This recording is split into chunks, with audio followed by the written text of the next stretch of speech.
I'm so terrible because of all these reasons. And the reality is, we are so beautiful and so great in so many ways if we allow ourselves to accept that and see it. Welcome back to the channel. This conversation is part of a multi-part interview with Dr. Liz Aguirre, physician, speaker, who has just completed her second TEDx talk. In this part of the conversation, we talk about the journey to allowing. How does this resonate with you? Make sure to comment below. When are you going to start noticing, babe? And I was like, noticing what? And he's like, I've told you this many times before, but I'm going to say it again. I wish you could see you the way I see you. And I had such little self-compassion that even though I was doing good things, and even though I was on stage, I wouldn't allow myself that. I'm like, I'm doing this for them, but they're just saying that to make me feel better. They're just saying, like, I wouldn't accept it as you're really this great. And I think I shared with you after my talk, somebody, long story short, somebody I was talking to, it came out to be that he was a very big speaker who has spoken on Tony Robbins stages before. And I didn't know this about him, but he told my husband, that woman is very special.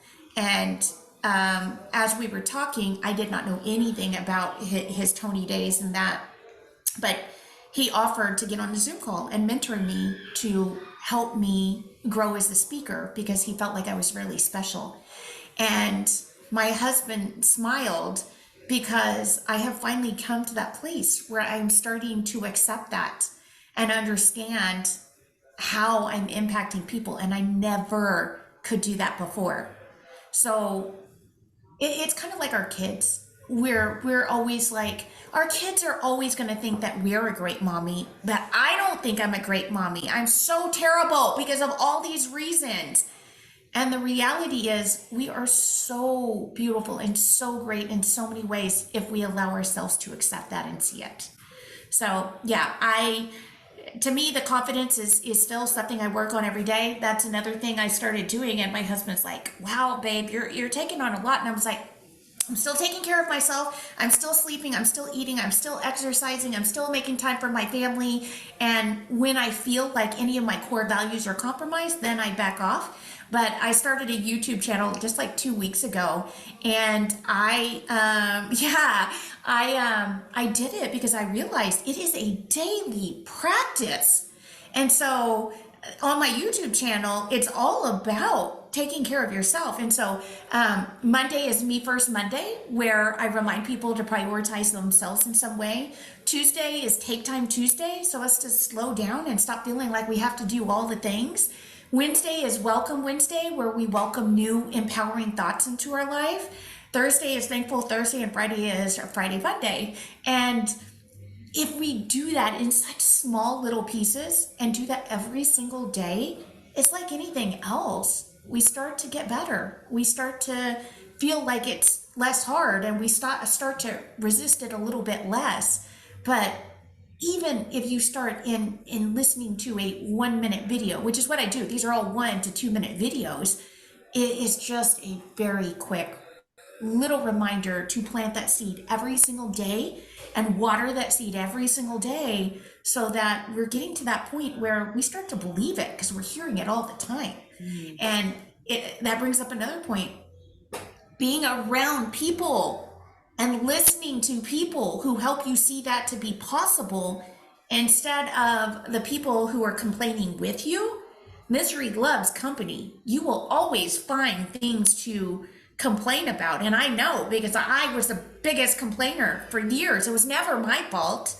And it's just such a different perspective. And then part of me thinks I'm getting old because now I get it. And, when we were young and our parents are like, know it all, but now I get it. And so I see things differently. Maybe it's with age. I don't know. Yeah. And I think it's so important because things, where coaching maybe, wouldn't hit, but therapy really helps is, I had when I sat with my experience, I had this internal dialogue which repeated and had been provided me with someone that I held to a high standard and their opinion to a high standard. And they used to tell me, you're a worthless piece of poop. Was this safe and family friendly? Yeah. That repeated over and over. So then I looked for ways to validate that to be true. Instead of, when I graduated Yes. dental school, I looked to see, oh, but they didn't induct me into the honor society. They told me that I was misunderstood. So I didn't even want to be at graduation.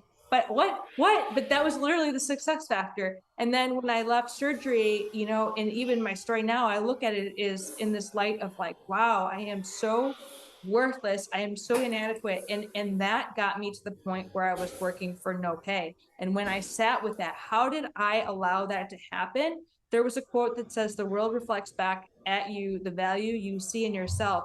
The core of me was, you are unworthy, you are worthless. And when we can honor our value, you will notice, if you truly allow it, that then you start to see how people devalue you, and you start to shift them out of your life, and you start to surround yourself with Yes. people. And that's what I noticed. It's like everything shifted, boundaries were stronger, and then you have to unlearn that deep pain. Thank you, Liz, for the wonderful discussion, and thank you, audience, for being here. Stay tuned for more.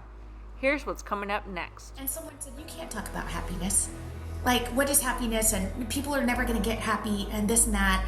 And then I realized, no, everybody wants happiness. You have to give people what they want. And what they want is happiness. So I'm going to share how to get there.